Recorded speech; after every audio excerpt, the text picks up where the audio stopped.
بسم اللہ الرحمن الرحیم تاجدار ختم نبوت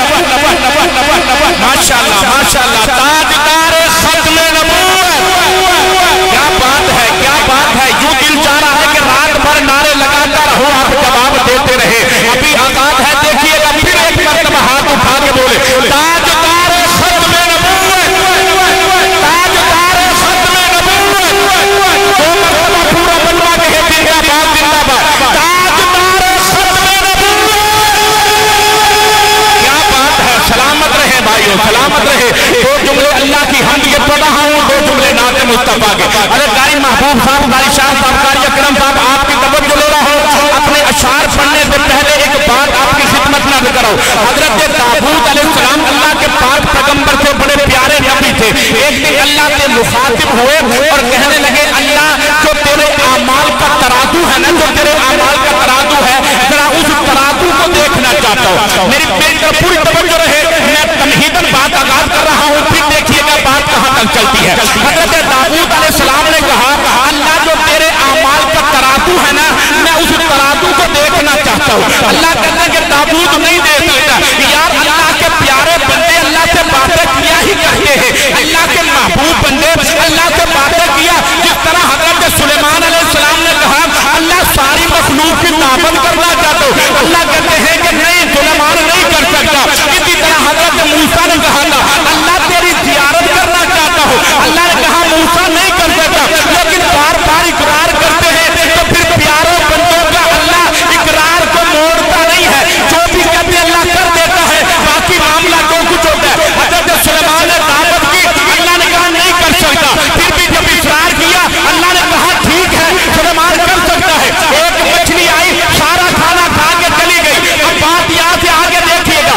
حضرت موسیٰ علیہ السلام نے کہا اللہ میں تیرا دیدار کرنا چاہتا ہوں اللہ کہتے موسیٰ نہیں کر سکتا میں میرا دیدار کر سکتا لیکن بار بار اصرار کرتا رہا اللہ نے کہا آنا پھر موسیٰ اللہ نے صرف ایک جھلک دکھائی تھی موسیٰ کو ہو 40 دن کے بعد آیا تھا یہ حضرت داؤد کہتے ہیں اللہ اعمال کا ترازو دیکھنا چاہتا ہوں کتنا بڑا ترازو ہے اللہ کہتے ہیں داؤد نہیں دیکھ سکتا بار بار پیارا پیغمبر پیارا نبی اللہ سے اصرار کرتا ہے تو اللہ نے کہا آپ پھر اعمال کا ترازو دیکھنا چاہتا ہے خدا کی قسم جادو والا بھائیو سنو اللہ نے ترازو کا ایک پلڑا حضرت داؤد کو دکھایا حضرت داؤد نے دیکھا پلڑا اتنا بڑا تھا مشرق مغرب شمال جنوب زمین آسمان زمین زمان مدینہ مکہ ساری کائنات ایک پلڑے میں آ سکتی تھی حضرت داؤد نے پلڑے کو دیکھا بے ہوش ہو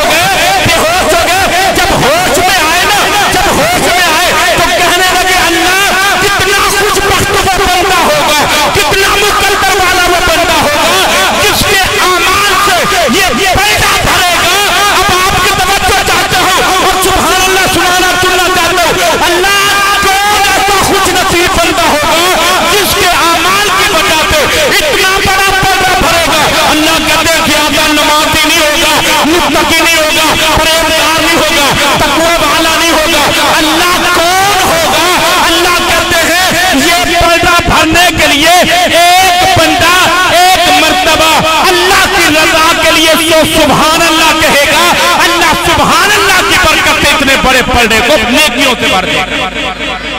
اب بولے ہاتھ اٹھا کے کہہ ذرا سبحان اللہ کتنا بڑا کہ ساری کائنات جس پردے میں آ سکتی ہو اللہ نے ایک نیکی کی وجہ سے اللہ کی رضا کے لیے ایک مرتبہ سبحان اللہ کہنے کی وجہ سے سارا کا سارا پردہ بھر جائے گا تو کون کون اس پردے کو بھرنا چاہتے ہاتھ بلند کر کے ذرا کون ہے سبحان اللہ اللہ سلامت رکھے آؤ دو جملے پڑھنا چاہتا ہوں حضرت غالب صاحب آپ کی توجہ لے رہا ہوں بڑی محبت ہے ہر بندہ چاہتا ہے میں کامیاب ہو جاؤں جب بندہ دنیا میں کامیاب ہو کے جاتا ہے نا قبر میں اتارا جاتا ہے تو 3 سوال ہوتے ہیں کتنے سوال ہوتے ہیں جلدی سے بولیں کتنے سوال ہوتے ہیں 3 سوال ان میں پہلا سوال ہوتا ہے من ربو کا جب بندہ سمجھتا ہے کہ میں دنیا کما لوں کار کوٹھی بنگلے ہو یہ ساری چیز ہو گئی تو میں کامیاب ہو گیا اسے کامیابی نہیں کہتے جس کے لیے فنا ہے جو چیز فنا ہو جائے وہ کامیابی نہیں ہے آپ کہیں جی کار کوٹھی بنگلہ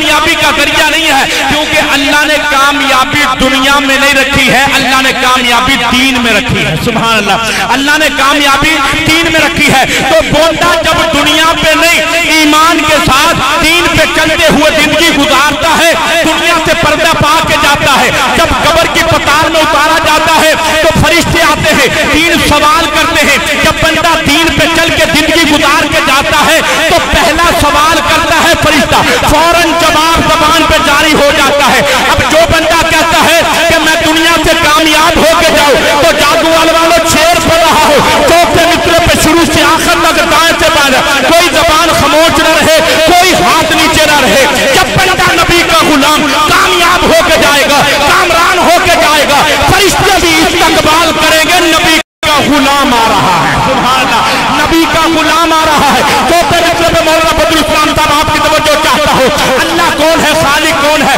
ہر حد کا خدا ہے، وہی بے حد کا خدا ہے۔ چوتھے مصرے پہ بولیے گا، میل کر دیکھے گا، ہر حد کا خدا ہے، وہی بے حد کا خدا ہے، نیکوں کا خدا ہے، وہی بد کا خدا ہے، ہر حد کا خدا ہے، وہی ہر حد کا خدا ہے، ہر حد کا خدا ہے، وہی بے حد کا خدا ہے، نیکوں کا خدا ہے، وہی بد کا خدا ہے۔ میں ربی کا پوچھیں گے نکیرین سوالن، کہہ دوں گا جواباً جو محمد کا خدا ہے، کہہ دوں گا جواباً جو محمد کا خدا ہے۔ کسی نے سورج کو خدا بنایا، کسی نے چاند کو خدا بنایا، کسی نے آگ کو خدا بنایا، کسی نے پتھر کو خدا بنایا۔ جاگو والوں بھائیوں، یہ بات آپ تک بھی پہنچنی چاہیے، میرے اور آپ تک کا عقیدہ اور ایمان ہونا چاہیے۔ سورج خدا نہیں ہے، چاند خدا نہیں ہے، پتھر خدا نہیں ہے، آگ خدا نہیں ہے۔ آپ سارے بولے مشکل کشا کون ہے؟ ہاتھ اٹھا کے بولے، ہاتھ اٹھا کے، مشکل کشا کون ہے؟ ہاتھ بھی بلند ہو، زبان بھی بلند ہو، اللہ کے نام پہ ہاتھ اٹھائیے گا جتنا ہو سکے۔ مشکل کشا کون ہے؟ حاجت روا کون ہے؟ بگڑی بنانے والا کون ہے؟ زندگی دینے والا کون ہے؟ موت دینے والا کون ہے؟ رزق دینے والا کون ہے؟ نبی کو آخری نبی بنانے والا کون ہے؟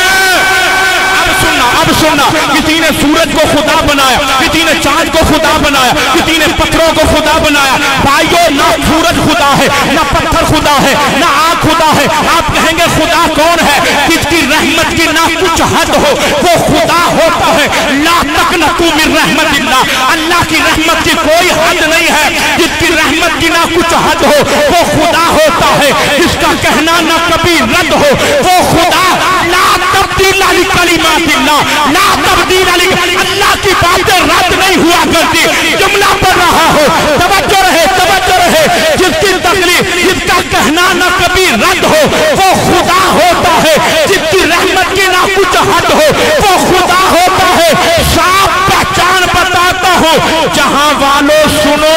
جس کی تخلیق محمد ہو وہ خدا ہوتا ہے۔ جس کی تخلیق محمد